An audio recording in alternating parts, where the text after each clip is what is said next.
ketika kita membaca Al-Quran, maka yakini di dalam jiwa bahwa kita sesungguhnya sedang berbicara dengan Allah secara tidak langsung. Pemahamannya seperti itu. Jadi kalau kita baca Quran, makanya ini satu teknik lagi. Jadi ketika kita membaca ayat, ya pahami maknanya apa.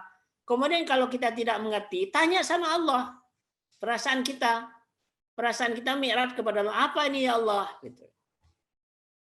Maka nanti Allah akan memberikan, nah itu yang dimasukkan dengan wattaqullaha wa yu'allimukullah.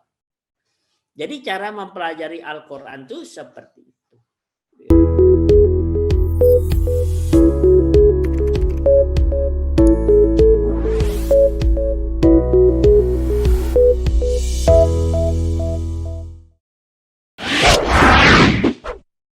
Silakan Pak Ali dari Sidoarjo.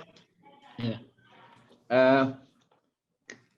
Ini bukan pertanyaan Pak Rahmat dan juga bukan nagih.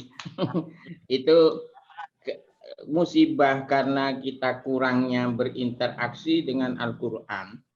Itu kan penyebabnya, salah satunya ya. Karena kita kan tidak ngerti bahasa Al-Quran, Pak. Iya. Jadi sangat tergantung kepada apa arti terjemahan itu, Pak. Iya. Yang kadang-kadang juga kurang tepat. Iya. Membaca tafsir tambah jarang lagi, atau bahkan belum pernah. Ya. Iya.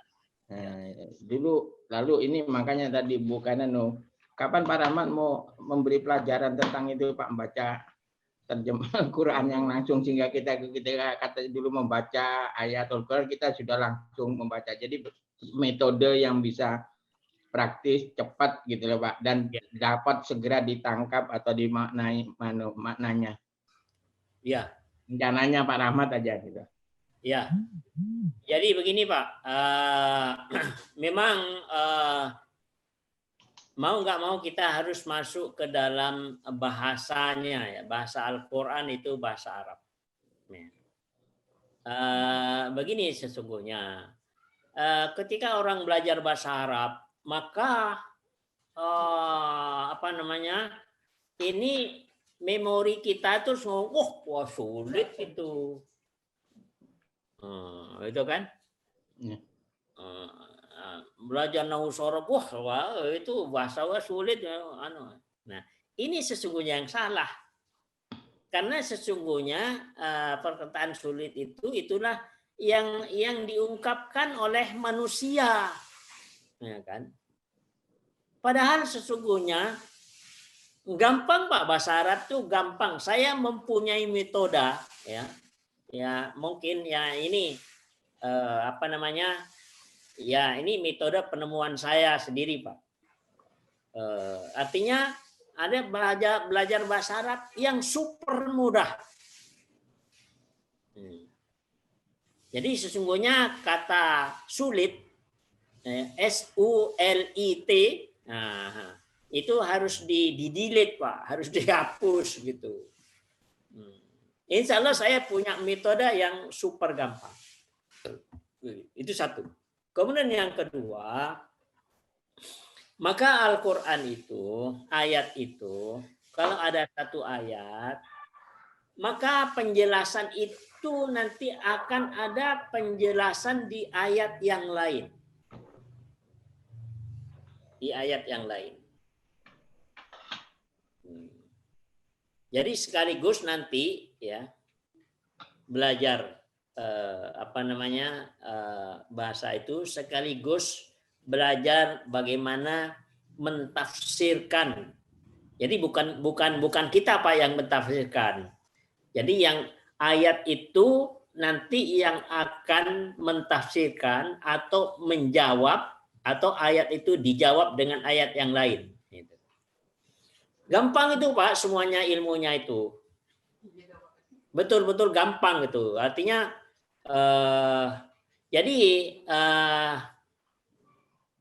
saya benar-benar merasakan itu. Dan itu sesuai dengan janji Allah. Ya. Coba kita lihat di surat 29 ayat 69. Dan orang-orang yang berjihad untuk mencari keridhaan kami akan tunjukkan kepada mereka jalan-jalan kami. Dan sungguh Allah beserta orang-orang yang berbuat baik. Jadi itu pun juga menerjemahkannya itu agak Pak.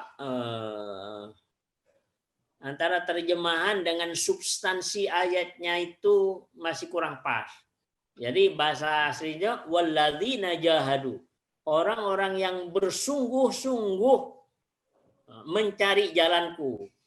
Cuma di situ kan berjihad. Kalau berjihad maka konotasinya perang.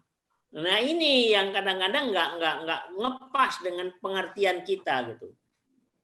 Padahal jihad itu bukan perang. Jihad itu kesungguhan. Siapa yang bersungguh-sungguh mencari jalanku, pasti akan aku tunjukkan jalanku itu, kata Allah. Wa innallaha lama'al muhsinin, dan pasti Allah akan bersama-sama dengan orang yang sungguh-sungguh. Itu janji Allah. Dan saya merasakan ayat itu. Saya mensyahadati ayat itu. Terus lagi coba surat 54 ayat 40. Dan sungguh telah kami mudahkan Al-Quran untuk peringatan. Maka adakah orang yang mengambil pelajaran? Jadi dari ayat itu, Allah berjanji siapa yang mau mempelajari Al-Quran akan dimudahkan sama Allah. Akan dimudahkan sama Allah. Itu janji Allah. Coba surat Al-Baqarah ayat 282 pada ayat yang terakhir. Dan bertakwalah kepada Allah. Allah memberikan pengajaran kepadamu. Dan Allah Maha mengetahui segala sesuatu. Jadi apa kata Allah? Wattaqullah, bertakwalah kepada wa yu'allimukullah. Allah yang akan mengajarkan. Coba. Subhanallah, itu artinya Allah itu sopan banget gitu. Allah itu zat yang pencipta, mau ngajari. Ini kan betul merupakan satu motivasi yang Allah berikan bahwa siapa yang sungguh-sungguh, nanti aku loh yang mau mengajarinya, kata Allah gitu. Dan saya merasakan itu, Pak. Makanya saya kalau ada orang yang mengatakan, bang, harus punya guru, itu saya yang nggak terima itu. Kayaknya Al-Quran itu terus jadi genderuwo, menakutkan. Orang ditakut-takuti. Padahal Allah sudah menjanjikan. Siapa yang sungguh-sungguh cari jalanku? Jalanku di mana? Di Al-Quran. Tak temani, kata Allah begitu. Tak ajari, ya, kata Allah begitu. Tak mudahkan. Loh ini orang nggak yakin kepada Allah, masa lebih yakin kepada manusia? Itu. Maka ini enaknya di dalam Al-Quran itu, Pak. Maka belajar yang seperti model Al-Quran ini, pegang erat-erat, itu pasti benar. Jadi menafsirkan ayat itu harus ditafsirkan dengan ayat yang lain. Maka kalau orang ada ngomong-ngomong apa, kita tinggal buka Qur'annya aja. Sama nggak dengan Al-Quran? Kalau bertentangan dengan Al-Quran, pendapat orang itu buang gitu. Maka itu adalah merupakan satu betul-betul kenikmatan tersendiri, Pak. Diberikan pemahaman oleh Allah. Benar-benar Allah ngajarin kita, maka itu artinya Allah itu nggak bohong. Artinya bisa kita nikmati semua itu. Maka kita jangan, kalau ada orang yang mengatakan tidak perlu dengarkan, wah kita belajar harus punya guru. Kalau nggak punya guru nanti salah, gurunya setan. Itu betul-betul ngawur itu. Padahal Allah tidak ngomong seperti itu. Nah, coba buka surat 28 ayat 56. Sungguh engkau Muhammad tidak dapat memberi petunjuk kepada orang yang engkau kasihi. Tapi Ini Allah 2856 ayat orang yang yang Dia lagi. kehendaki. Dan Dia lebih mengetahui orang-orang yang mau menerima petunjuk. Ya, itu ayat. Jadi Allah yang mengatakan, Rasulullah saja nggak bisa kasih petunjuk. Yang kasih petunjuk itu Allah. Apalagi cuman ustadz, cuman guru, terus mengatakan, oh kalau belajar harus punya guru. Kayaknya guru itu yang ngasih petunjuk. Ya kalau belajar membaca. Ya. Kalau belajar membaca alif-alifan, iya. Belajar apa namanya tajwid, itu iya. Tapi kalau soal pemahaman itu Allah, Nabi sendiri nggak sanggup memberikan pemahaman itu. Gitu. Maka sekarang ucapan-ucapan yang salah di kalangan masyarakat itu harus dicari pembenarannya ke dalam Al-Qur'anul Karim gitu Pak. Sehingga kita hidup itu ada yang mengontrol Allah. Dan itulah Al-Qur'an itu akan memberikan satu guidance, petunjuk ya, arahan itu yang akan diberikan oleh Al-Qur'anul Karim. Dan orang yang mempelajari Al-Qur'an, ya, kalau tadi disebutkan di syahadah pertama itu di surat 7 ayat 172 itu adalah syahadahnya jiwa pada saat belum dimasukkan ke dalam jasad, Pak. Maka syahadat yang kedua yaitu jadi syahadat yang kedua dengan Allah yaitu syahadat yang kedua itu akan dilakukan pada saat orang membaca dan memahami Al-Qur'an. Coba kita lihat di surat 10 ayat 61. Dan tidakkah engkau Muhammad berada dalam suatu urusan dan tidak membaca suatu ayat Al-Quran, serta tidak pula kamu melakukan suatu pekerjaan, melainkan kami menjadi saksi atasmu ketika melakukannya. Tidak lengah sedikit pun dari pengetahuan Tuhanmu, biarpun sebesar zarah, baik di bumi ataupun di langit. Tidak ada sesuatu yang lebih kecil dan lebih besar daripada itu, melainkan semua tercatat dalam kitab Lauh Mahfudz. Nah itu. Jadi Allah yang bersyahadah, Allah yang menjadi saksi ketika orang mempelajari Al-Quran, membaca Al-Quran, menghayati Al-Quran. Jadi disaksikan sama Allah. Nah, apa yang kita pahami? Sesungguhnya kita itu mau berbicara dengan Allah. Tapi kan kita tidak bisa seperti Nabi Musa. Nah, maka sekarang duplikatnya sudah Allah turunkan.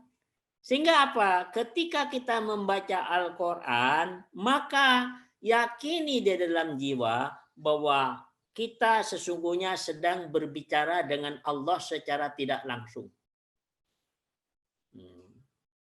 Pemahamannya seperti itu. Jadi kalau kita baca Quran, makanya ini satu teknik lagi. Jadi ketika kita membaca ayat, ya pahami maknanya apa. Kemudian kalau kita tidak mengerti, tanya sama Allah. Perasaan kita mi'raj kepada Allah, apa ini ya Allah? Gitu.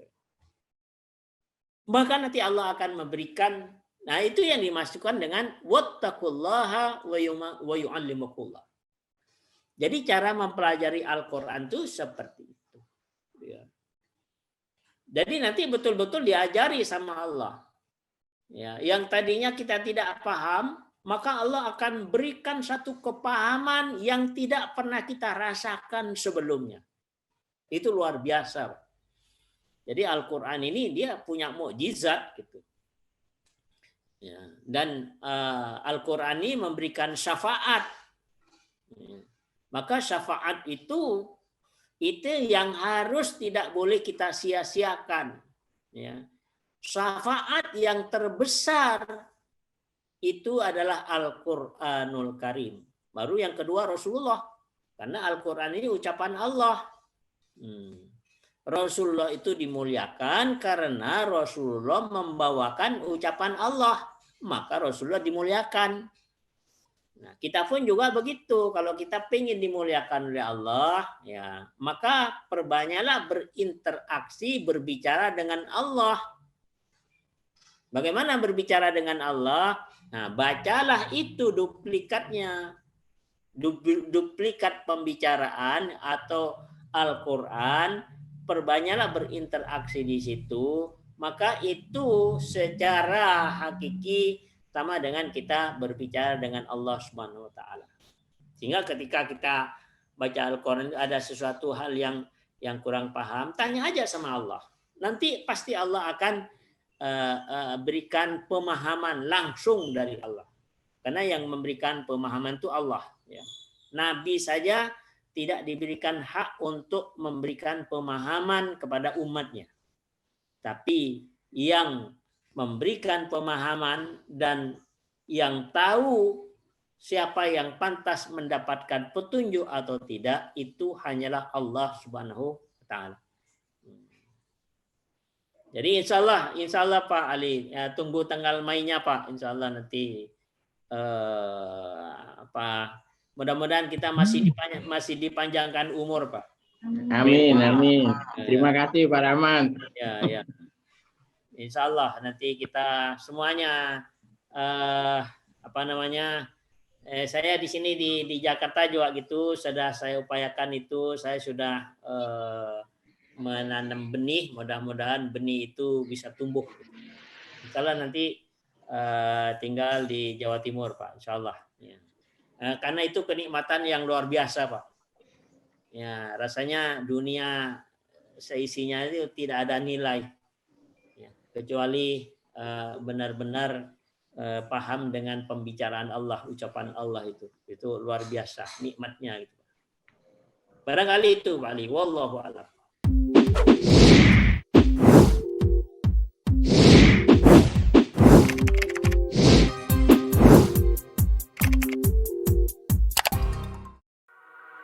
Thank you.